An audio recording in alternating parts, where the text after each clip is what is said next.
Hello everyone, welcome back to another video. इस video में हम मालगुडी डेज नॉवल की एक शॉर्ट स्टोरी 45 अ मंथ को करने जा रहे हैं।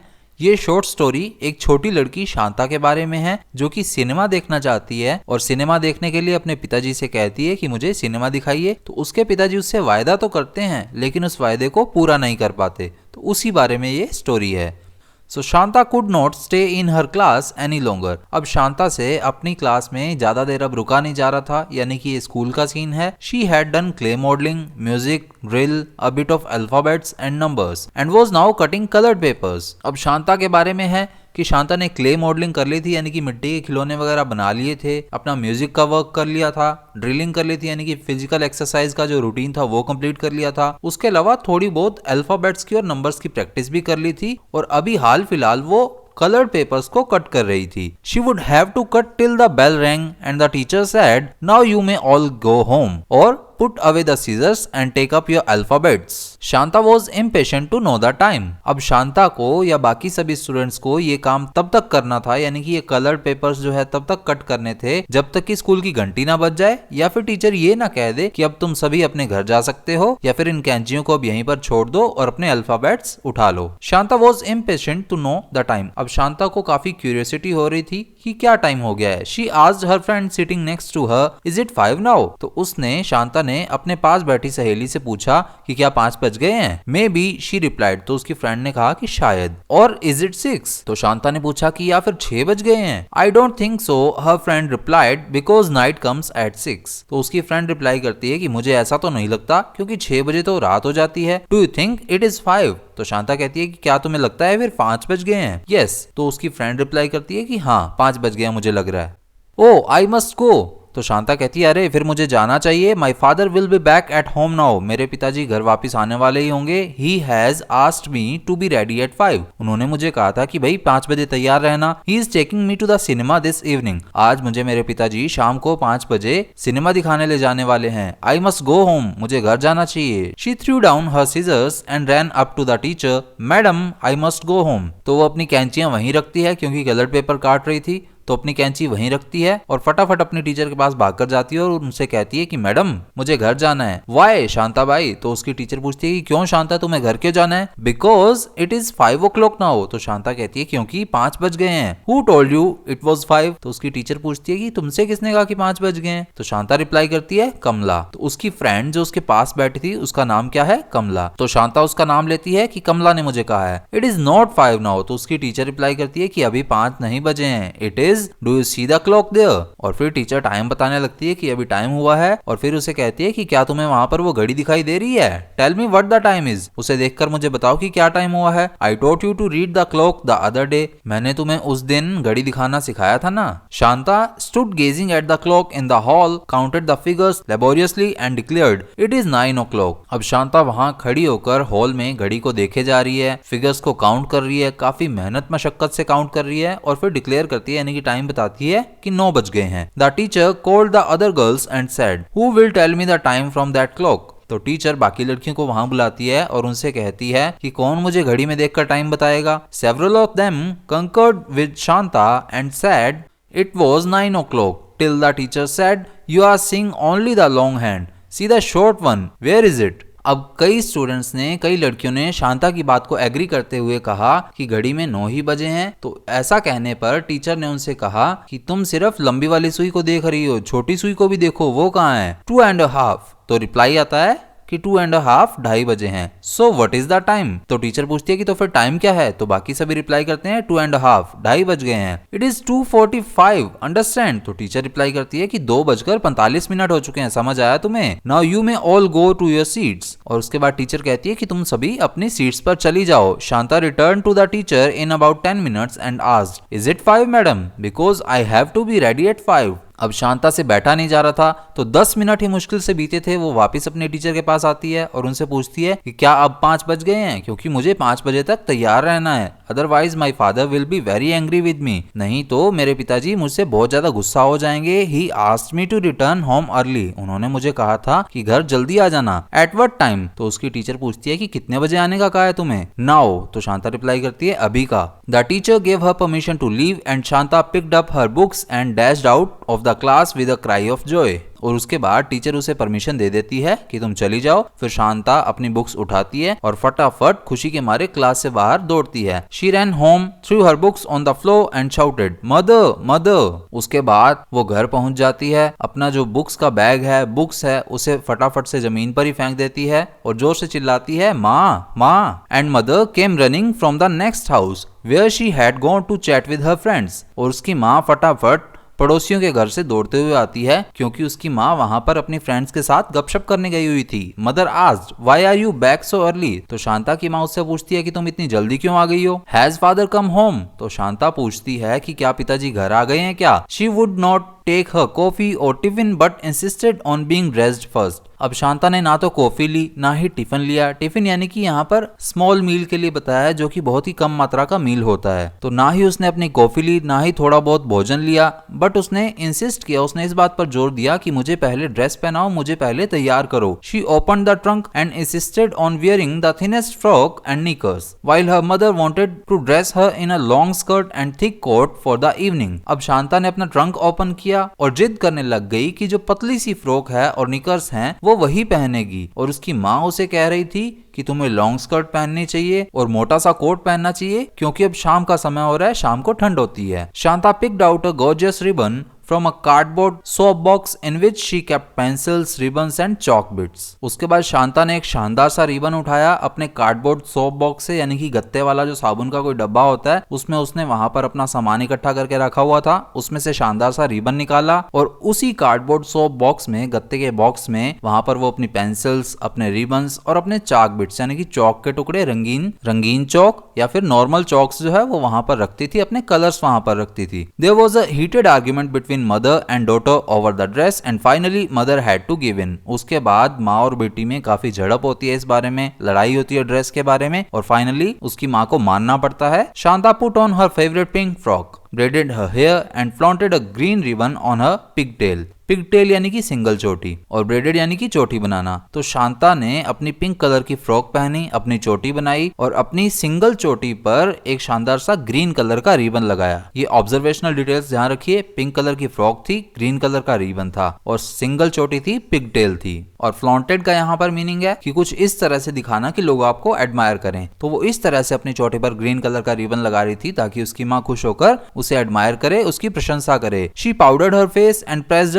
वर्मिलन मार्क ऑन हर फोरहेड। ये वर्ड वर्मिलन हमारी पहली स्टोरी में आया था। इसका मतलब होता है तिलक या फिर सिंदूर लगाना या फिर बिंदी लगाना। तो उसने अपने चेहरे पर पाउडर लगाया, उसके बाद तिलक या फिर बिंदी लगाई। She said now father will say what a nice girl I am because I am ready, aren't you also coming mother. तो उसके बाद वो कहती है कि पिताजी मुझे देखते ही कहेंगे कि कितनी अच्छी बच्ची है भाई, इतनी जल्दी तैयार भी हो चुकी है। और उसके बाद वो अपनी माँ से पूछती है, माँ क्या आप नहीं आ रही हैं? Not today. तो उसकी माँ कहती है कि आज नहीं। Shanta stood at the little gate looking down the street. अब शांता वहीं पर घर के छोटे गेट पर खड़ी रहती है और वहीं गली में नजर दौड़ाए रहती है, यानी कि वहां देखती रहती है कि उसके पिताजी आए या नहीं आए। Mother said father will come only after 5, don't stand in the sun, it is only 4 o'clock। तो उसकी माँ उसे कहती है कि तुम्हारे पिताजी 5 बजे के बाद ही आएंगे, वहां धूप में मत खड़ी रहो, अंदर आ जाओ, अभी 4 ही बजे हैं। The sun was disappearing behind the house on the opposite row and Shanta knew that presently it would be dark। अब जो सूरज की रोशनी है वो घरों के पीछे से आ रही थी, अब वो काफी डिम हो रही थी, डिसअपियर हो रही थी। तो शांता को ये समझ आ गया कि अब अंधेरा होने वाला है। She ran into her mother and asked Why hasn't father come home yet, mother? तो शांता अपनी माँ के पास अंदर दौड़कर जाती है और उनसे पूछती है कि पिताजी अभी तक क्यों नहीं आए हैं माँ? How can I know? He is perhaps held up in the office। तो उसकी माँ कहती है कि मुझे कैसे पता होगा कि क्यों नहीं आए, शायद ऑफिस में उन्हें कोई जरूरी काम पड़ गया होगा। Shanta made a very face. अब शांता बहुत ही ज्यादा डिसप्लेजर के साथ, डिसअपॉइंटमेंट के साथ एक्सप्रेशन देती है अपने चेहरे पर, यानी कि वो काफी नाराज हो चुकी थी, उसे बुरा लग रहा था। I don't like these people in the office, कि मुझे ये ऑफिस के लोग बिल्कुल भी पसंद नहीं है, दे आर बैड पीपल, वो बुरे लोग हैं। She went back to the gate and stood looking out. अब वो वापस से गेट के पास जाती है और वहां देखने लग जाती है। Her mother shouted from inside, come in Shanta, it is getting dark, don't stand there. तो शांता की माँ अंदर से चिल्लाती है कि शांता अंदर आ जाओ, अंधेरा हो रहा है, वहां पर मत खड़ी रहो। But Shanta would not go in, लेकिन शांता अंदर नहीं जा रही थी। She stood at the gate and a wild idea came into her head. अब वो वहीं पर गेट पर खड़ी थी, तभी उसके दिमाग में एक तूफानी सा आइडिया आता है. Why should she not go to the office and call out father and then go to the cinema? तो उसके दिमाग में तूफानी आइडिया क्या आता है कि क्यों ना वो अपने पिताजी के ऑफिस चली जाए और उन्हें वहीं पर से बुलाए और वहीं से वो सिनेमा देखने चले जाएं. She wondered where his office might be. तो वो सोचने लगी कि मेरे पिताजी का ऑफिस है कहाँ. She had no notion. अब उसे कोई भी आइडिया नहीं था इस बारे में कि उसके पिताजी का ऑफिस कहाँ है. She had seen her father take the turn at the end of the street every day. क्योंकि उसने तो अपने पिताजी को गली के किनारे से हमेशा मुड़ते हुए ही देखा था. If one went there, perhaps one went automatically to father's office. तो उसे लगता था कि कोई वहां पर चला जाएगा तो उसके बाद ऑटोमेटिकली वो पिताजी के ऑफिस पहुंच जाएगा. She threw a glance about to see if mother was anywhere and moved down the street. तो उसने अंदर नजर दौड़ाई कि कहीं मेरे पीछे माँ तो नहीं है और उसके बाद वो फटाफट से गली में चली गई. It was twilight. Everyone going about looked gigantic. Walls of houses appeared very high and cycles and carriages looked as though they would bear down on her. अब ये शाम का समय हो रहा था, दिन ढल रहा था, रात आने वाली थी. हर एक कोई जो वहां उस गली से जा रहा था वो उसे बड़ा बड़ा लग रहा था. घरों की जो दीवारें हैं वो भी बहुत ऊंची लग रही थी और साइकिल्स और कैरेजेस यानी कि तांगा गाड़ियां जो हैं वो सभी देखने पर ऐसे लग रही थी कि अभी वो उसमें आकर भिड़ जाएंगी, उस पर धावा बोल देंगी. She walked on the very edge of the road. अब वो सड़क के बिल्कुल किनारे किनारे पर चल रही थी. Soon the lamps were twinkling and the passers-by looked like shadows. अब थोड़े ही समय में वहां पर रोशनी सी आने लगी और जो राहगीर थे, पासर्स बाय थे जो उसके पास से निकल रहे थे, उनकी शैडो भी आने लगी, उनकी परछाई भी उसे दिखने लगी. She had taken 2 turns and did not know where she was. अब उसके बाद उसने 2 मोड़ लिए यानी कि 2 बार वो मुड़ी और उसके बाद उसे समझ नहीं आया कि वो कहां पर पहुंच गई है. She sat down on the edge of the road beating her nails. तो वो सड़क के किनारे पर कहीं बैठ गई और अपने नाखून चबाने लगी, यानी कि वो काफी पैनिक कर रही थी, इस वजह से वो नाखून चबाने लगी. She wondered how she was to reach home. अब उसे ये चिंता होने लगी कि वो घर कैसे पहुंचेगी. A servant employed in the next house was passing along and she picked herself up and stood before him. अब तभी पड़ोसियों के घर का एक नौकर वहां से निकल रहा था तो वो फटाफट से उसके सामने जाकर खड़ी हो गई. Oh, what are you doing here all alone? तो वो नौकर उससे पूछता है कि अरे तुम यहाँ पर अकेली क्या कर रही हो. She replied, I don't know, I came here. Will you take me to a house? She followed him and was soon back in her house. तो शांता रिप्लाई करती है कि मुझे नहीं पता मैं यहाँ पर कैसे पहुंच गई, बस मैं यहाँ पर पहुंच गई हूँ, क्या तुम मुझे मेरे घर तक ले जाओगे. और उसके बाद शांता उसका पीछा करते करते यानी कि उसके साथ साथ चलते हुए वापस अपने घर पहुंच जाती है. अब यहाँ पर स्टोरी का एक सीन एक साइड खत्म हो जाती है और यहाँ पर ये दूसरा सीन स्टार्ट होता है. पहले सीन में हमने शांता के बारे में देखा, अब दूसरे सीन में वेंकट राव के साइड से देखेंगे. Venkat Rao, Shanta's father, was about to start for his office that morning when a jutka passed along the street distributing cinema handbills. Handbills यानी कि प्रिंटेड या फिर हैंड रिटन एडवर्टीजमेंट्स. तो वेंकट राव जो कि शांता के पिताजी हैं, वो उस दिन ऑफिस के लिए निकले ही थे, ऑफिस के लिए जाने ही लगे थे, तभी उनके पास से एक जुटका निकला. जुटका यानी कि घोड़ा गाड़ी. तो वो उनके पास से एक घोड़ा गाड़ी निकली जो कि वहां पर सिनेमा के लिए एडवर्टीजमेंट बांट रही थी. Shanta dashed to the street and picked up a handbill. अब तभी शांता स्ट्रीट में भागती है, गली में जाती है और एक हैंडबिल, एक एडवर्टीजमेंट ले लेती है. She held it up and asked, father will you take me to the cinema today. अब वो उसे अपने पिताजी के पास लेकर आती है और उनसे पूछती है कि पिताजी क्या आप मुझे आज सिनेमा दिखाने ले जाएंगे. He felt unhappy at the question. अब उसके पिताजी इस क्वेश्चन से काफी ज्यादा निराश हो जाते हैं. Here was the child growing up without having any of the amenities and the simple pleasures of life. उसके पिताजी निराश क्यों हो रहे हैं. अब वो मन ही मन सोचने लगते हैं कि ये देखो किस तरह से मेरा बच्चा बिना किसी खेल कूद के, बिना किसी सुख सुविधा के एक साधारण सी अच्छी सी जिंदगी भी नहीं जी पा रहा है. यहाँ पर एमिनिटीज यानी कि सुख सुविधाएं. He had hardly taken her twice to the cinema. अब उसके पिताजी मन ही मन सोचने लगते हैं कि मुश्किल से वो 2 बार ही अपनी बेटी को सिनेमा दिखाने ले जा सके हैं. He had no time for the child. उनके पास अपनी बेटी के लिए समय ही नहीं है. While children of her age in other houses had all the dolls, dresses and outings that they wanted, this child was growing up all alone and like a barbarian more or less. अभी उनके मन में ही सारी बातें चल रही हैं. वो मन ही मन और सोचते हैं कि बाकी घरों के उसकी एज के जो बच्चे हैं उनके पास घर में डॉल भी होती हैं, ड्रेसेस भी होती हैं, वो जहाँ चाहते हैं उन्हें वहां बाहर घुमाने भी ले जाया जाता है. लेकिन मेरी ये बच्ची बिना किसी सुख सुविधा के अकेली ही पड़ी रहती है और एक बारबेरियन की तरह ही जिंदगी बिता रही है. यहाँ पर बारबेरियन का मीनिंग है अनसिविलाइज्ड पीपल, पर्टिकुलरली जो बर्बर हैं, यानी कि जिसे किसी चीज का ज्ञान नहीं है। अब यहाँ पर इसको किस चीज का ज्ञान नहीं है, यानी कि उसे ज्यादा बाहर घुमाने लेकर नहीं जाया जाता, उसे बाकी सुख सुविधाएं नहीं दी जाती, तो वो उनसे वंचित है, इसलिए यहाँ पर उसे बारबेरियन कहा गया है। He felt furious with his office, अब उसे अपने ऑफिस पर गुस्सा आने लगता है। किसे? वेंकट राव को। For 40 rupees a month they seem to have purchased him outright, अब 40 रुपया महीने की कमाई देकर उन्हें ऐसा लगता है कि उन्होंने मुझे खरीद ही लिया हो। He reproached himself for neglecting his wife and child. Even the wife could have her own circle of friends and so on. She was after all a grown up. But what about the child? अब उसके बाद वो अपनी पत्नी और अपनी बच्ची को नेग्लेक्ट करने के लिए खुद को धिक्कारता है, रिप्रोच करता है। हालांकि उसकी पत्नी जो है उसका तो अपना फ्रेंड सर्किल है, वो पड़ोसियों के पास चली जाती है, गपशप मार लेती है, वो तो बड़ी है, चली जाती है। लेकिन इस छोटी बच्ची का क्या? What a drab colorless existence was hers. अब ड्रैब यानी कि फीका, तो इसकी कैसी फीकी सी कलरलेस सी नीरस सी जिंदगी हुई पड़ी है। Every day they kept him at the office till 7 or 8 in the evening and when he came home the child was asleep. अब ये थॉट्स अभी भी इसके मन में चल रहे हैं, कंटिन्यूएशन में है। तो हर एक दिन वो लोग यानी कि ऑफिस के लोग उसे 7 या 8 बजे तक ऑफिस में रखते हैं शाम को, और उसके बाद जब वो घर पहुंचता है तो उसकी बेटी सो चुकी होती है। Even on Sundays they wanted him at the office, और इतना ही नहीं, वो संडे को इतवार के दिन भी उसे ऑफिस में बुलाते हैं। Why did they think he had no personal life, a life of his own? उन्हें ये बात क्यों नहीं समझ आती कि इसकी कोई पर्सनल जिंदगी भी है? उन्हें ऐसा क्यों लगता है कि इसकी कोई पर्सनल जिंदगी है ही नहीं, खुद की जिंदगी जिएगा ही नहीं? They gave him hardly any time to take the child to the park और द पिक्चर्स, वो उसे ना के बराबर समय दे पाते हैं, जिसकी वजह से वो अपनी बेटी को पार्क में या पिक्चर्स दिखाने नहीं ले जा पाता है। He was going to show them they weren't to toy with him. Yes, he was prepared even to quarrel with his manager if necessary. और अब वेंकट राव सोच रहा है कि आज वो उन्हें दिखा देगा, आज वो उन्हें बता देगा कि वो अपनी लाइफ से इस तरह उन्हें खिलवाड़ नहीं करने देंगे। और हाँ बिल्कुल, आज इसके लिए अगर उसे मैनेजर से झड़प भी करनी पड़ेगी, क्वारल भी करना पड़ेगा, तो वो जरूर करेगा। He said with resolve, अब उसने दृढ़ निश्चय बना लिया है। I will take you to the cinema this evening. Be ready at 5. और दृढ़ निश्चय क्या बनाया है? अपनी बेटी से वो प्रॉमिस कर रहा है कि मैं तुम्हें आज शाम को सिनेमा दिखाने लेकर जाऊंगा, शाम को 5 बजे तैयार रहना। Really, mother, Shanta shouted.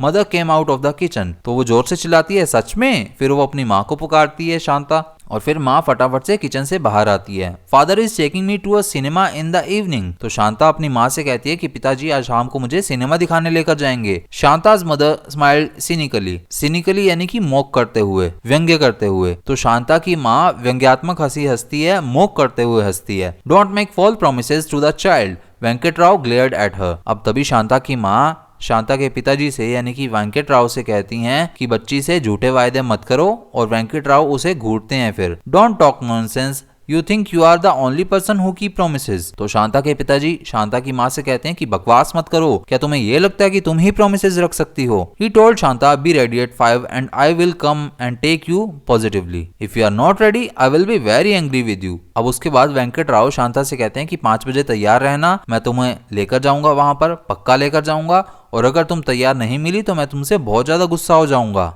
He walked to his office full of resolve. He would do his normal work and get out at 5. अब वो ऑफिस में पूरे दृढ़ निश्चय के साथ जाता है, और वो सोचता है कि वो आज अपना नॉर्मल वर्क करेगा, और शाम को जैसे ही 5 बजेंगे तो वो आ जाएगा। If they started any old tricks of theirs, he was going to tell the boss, here's my resignation. और अगर वो अपनी कोई पुरानी चाल चलेंगे, यानी कि जिस तरह से वो पहले मुझे तंग करते हैं वैसे ही तंग करेंगे, तो आज वो बॉस से कह देगा कि ये लीजिए मेरा इस्तीफा।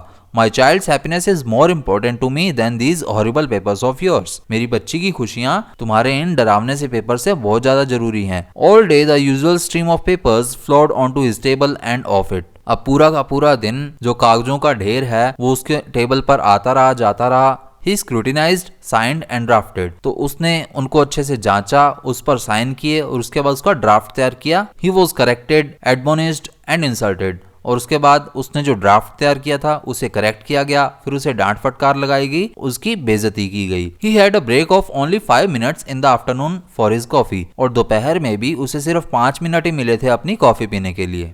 When the office clock struck 5 and the other clerks were leaving, he went up to the manager and said, "May I go, sir?" अब जैसे ही घड़ी में 5 बजे और बाकी क्लर्क्स घर के लिए जाने लगे तो वो मैनेजर के पास जाता है और पूछता है कि सर क्या मैं घर जा सकता हूँ? The manager looked up from his paper. You, it was unthinkable that the cash and account section should be closing at 5. How can you go? तो मैनेजर अपने पेपर्स में से नजर हटाकर उसकी तरफ देखता है और कहता है तुम कैश और अकाउंट सेक्शन का 5 बजे बंद होना तो बिल्कुल ही अनथिंकेबल है, बिल्कुल भी ऐसा नहीं सोचा जा सकता। How can you go? तुम कैसे जा सकते हो? I have some urgent private business sir, he said, smothering the lines he had been rehearsing since the morning. Smothering यानी कि सप्रेस करना, दबाना। तो वो कहता है कि सर मुझे घर पर जरूरी काम है, अर्जेंट काम है। और उसके बाद पूरी सुबह जो वो लाइन्स रिहर्स कर रहा था उसे मन ही मन दबा लेता है। और वो लाइन्स क्या थी? हियर विद माई रेजिग्नेशन, यानी कि वो धीरे धीरे बोलना स्टार्ट करता है कि ये रहा मेरा रेजिग्नेशन। हालांकि उसके पास इस समय कोई भी रेजिग्नेशन नहीं था। He visualised Shanta standing at the door, dressed and palpitating with eagerness. अब उसके सामने शांता का दृश्य आ रहा है कि शांता दरवाजे पर खड़ी है, बिल्कुल तैयार होकर खड़ी है, अपनी नई ड्रेस पहन ली है उसने, और ईगरनेस की वजह से, एक्साइटमेंट की वजह से वो पैल्पिटेट कर रही है। पैल्पिटेट करना यानी कि हार्ट का एक्साइटमेंट की वजह से तेज तेज दौड़ना, यानी कि एक्साइटमेंट की वजह से शांता की हार्ट बीट काफी तेज है। There shouldn't be anything more urgent than the office work, go back to your seat. तो उसका मैनेजर उसे कहता है कि ऑफिस वर्क के अलावा कोई भी अर्जेंट वर्क नहीं है, जल्दी से अपनी सीट पर जाओ। You know how many hours I work, asked the manager. और उसके बाद मैनेजर कहता है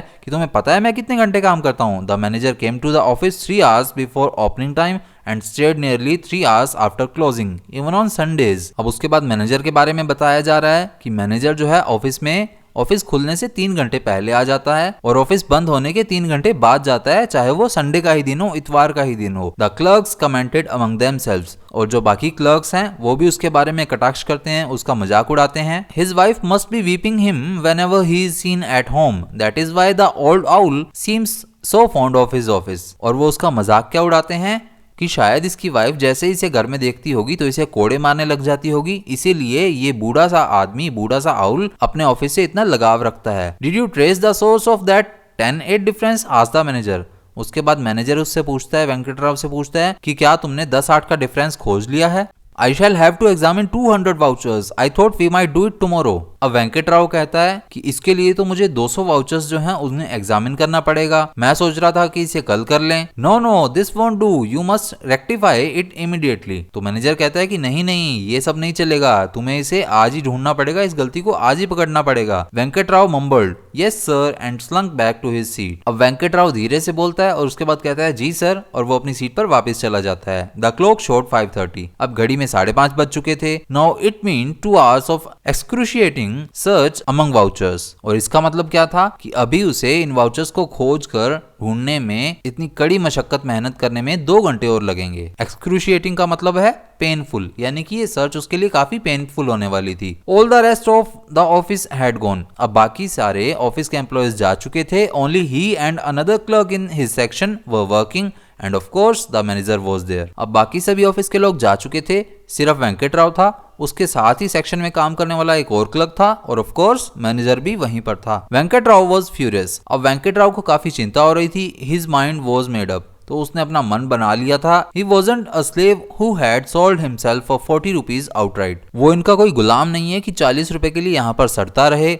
He could make that money easily, and if he couldn't, it would be more honorable to die of starvation. इतना पैसा तो वो आराम से ही बना लेगा, और अगर नहीं भी बना पाता है तो इसके लिए ज्यादा ऑनरेबल क्या होगा कि वो भूखे ही मर जाए। He took a sheet of paper and wrote, "Here with my resignation." तो वो एक पेपर उठाता है और उस पर लिखता है कि ये लीजिए मेरा resignation. If you people think you have bought me body and soul for 40 rupees, you are mistaken. और उसमें क्या लिखता है कि अगर आप लोगों को लगता है कि 40 रुपए में आपने मेरा शरीर और मेरी आत्मा ही खरीद ली है तो आप गलत सोच रहे हैं। I think it would be far better for me and my family to die of starvation than slave for this petty 40 rupees on which you have kept me for years and years. और आगे वो letter में क्या लिखता है कि मेरे लिए और मेरी फैमिली के लिए यही बेटर है कि हम भूखे मर जाएं, बजाय इस चीज के कि 40 रुपए प्रति माह के लिए आपने मुझे सालों साल जो गुलाम बना रखा है उसकी बजाय हम भूखे ही मर जाएं। I suppose you have not the slightest notion of giving me an increment. और मुझे तो लगता है कि आपने मुझे कभी इंक्रीमेंट देने के बारे में सोचा ही नहीं होगा।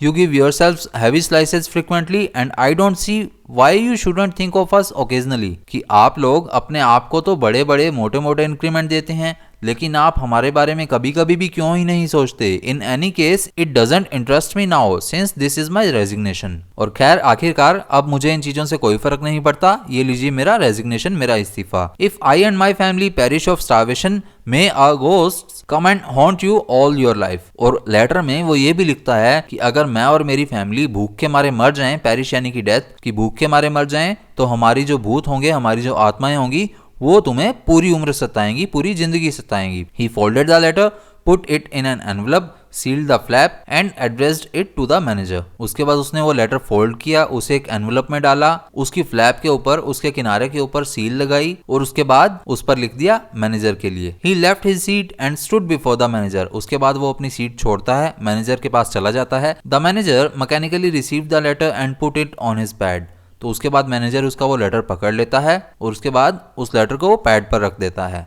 Venkat Rao said the manager, I am sure you will be glad to hear this news. अब मैनेजर इसके बाद उसे कहता है कि वेंकट राव, मैं इसके लिए तो आश्वस्त हूँ कि जो न्यूज मैं तुम्हें अभी देने वाला हूँ उससे तुम बहुत ज्यादा खुश हो जाओगे। और officer discuss the question of increments today and I have recommended you for an increment of 5 rupees. हमारे ऑफिसर्स ने आज इंक्रीमेंट्स के लिए सवाल पूछे थे, इंक्रीमेंट्स के बारे में डिस्कशन की थी और मैंने तुम्हारे लिए 5 रुपए का इंक्रीमेंट लगाने के लिए सुजेस्ट किया है। Orders are not yet passed so keep this to yourself for the present. लेकिन अभी तक इसके ऑर्डर्स पास नहीं हुए हैं, तो अभी के लिए ये न्यूज अपने तक ही रखना। Venkat Rao put out his hand, snatched the envelope from the pad and hastily slipped it in his pocket. अब वेंकट राव इसके बाद फटाफट अपना हाथ निकालता है, वो एनवलप वहां से उठाता है पैड से और जल्दबाजी में उसे अपनी पॉकेट में डाल लेता है। What is that letter? तो मैनेजर पूछता है कि ये लेटर क्या है। I have applied for a little casual leave sir, but I think you can't get any leave for at least a fortnight to come. अब उसके बाद वेंकट राव रिप्लाई करता है कि ये कैजुअल लीव के लिए था सर, मैंने कैजुअल लीव अप्लाई की थी, लेकिन अब मुझे लगता है। उसके बाद मैनेजर की स्टेटमेंट है कि अभी के लिए तुम फोर्टनाइट के लिए यानी कि एक पखवाड़े के लिए 15 दिन के लिए कोई भी छुट्टी नहीं ले सकते हो। Yes sir, I realise that. वो कहता है कि हाँ सर, मुझे भी यही लगता है। That is why I am withdrawing my application sir. इसीलिए मैं अपनी एप्लीकेशन विड्रॉ कर रहा हूँ, अपनी एप्लीकेशन वापस ले रहा हूँ। Very well, have you traced that mistake? अब उसके बाद मैनेजर पूछता है कि क्या तुमने वो गलती ढूंढ ली? I am scrutinising the vouchers sir, I will find it out within an hour. उसके बाद वेंकट राव रिप्लाई करता है कि मैं वो गलती ढूंढ रहा हूँ सर, जांच कर रहा हूँ इसके लिए वाउचर्स में, और घंटे भर में ही वो गलती पकड़ में आ जाएगी। It was 9 o'clock when he went home। अब 9 बज चुके थे जब वो घर पहुंचा। Shanta was already asleep। Shanta जो बच्ची है वो सो चुकी थी। Her mother said she wouldn't even change her frock, thinking that any moment you might be coming and taking her out। उसके बाद शांता की माँ कहती है कि उसने अपनी फ्रॉक भी नहीं बदली, यही सोचती रही कि किसी भी मोमेंट पर उसके पापा आ जाएंगे और उसे बाहर लेकर जाएंगे। She hardly ate any food and wouldn't lie down for fear of crumpling her dress। और उसने खाना भी नहीं खाया और लेटी भी नहीं इस वजह से कि कहीं उसकी ड्रेस में क्रम्पल्स ना पड़ जाएं, वो खराब ना हो जाए। Venkat Rao's heart bled when he saw his child sleeping in her pink frock, hair combed and face powdered, dressed and ready to be taken out। अब वेंकट राव को ये देखकर दिल से बहुत ज्यादा बुरा लगने लगा। वो खुद को ही कोसने लगा कि उसकी बच्ची जो कि अपनी पिंक फ्रॉक में सो रही है, उसने बाल भी बना रखे हैं, अपने फेस पर पाउडर भी लगा रखा है, नई ड्रेस पहनकर तैयार भी है और इतनी तैयार है कि बस बाहर लेकर जाओ। Why should I not take her to the night show? अब वो कहता है कि क्यों ना मैं उसे रात वाले शो में लेकर जाऊं। He shook her gently and cold। Shanta Shanta. उसके बाद वो धीरे से अपनी बेटी को उठाने लगता है, कहता है Shanta Shanta. Shanta kicked her legs and cried, irritated at being disturbed। अब शांता अपनी टांगे मारने लगती है, वो इरिटेट होने लगती है डिस्टर्बेंस की वजह से। Mother whispered, don't wake her and patted her back to sleep। तो उसकी माँ धीरे से बोलती है कि उसे उठाओ मत और उसके बाद उसे थपथपाने लग जाती है ताकि वो सो जाए। Venkat Rao watched the child for a moment। अब वेंकट राव एक क्षण के लिए अपनी बच्ची को देखता है। I don't know if it is going to be possible for me to take her out at all। You see they are giving me an increment। He wailed। उसके बाद वो कहता है कि मुझे नहीं पता कि अब मैं अपनी बच्ची को वापस से बाहर घुमाने कब लेकर जा पाऊंगा, तुम्हें पता है वो मुझे इंक्रीमेंट दे रहे हैं। He wailed। और ये बात वो कैसे बोलता है? वेलनेस में, यानी कि चिंता में, डिस्ट्रेस में, विलाप करते हुए। तो इसी के साथ हमारी ये स्टोरी यहीं पर कंप्लीट हो जाती है। मिलेंगे नेक्स्ट वीडियो में नेक्स्ट शॉर्ट स्टोरी के साथ। जय हिंद।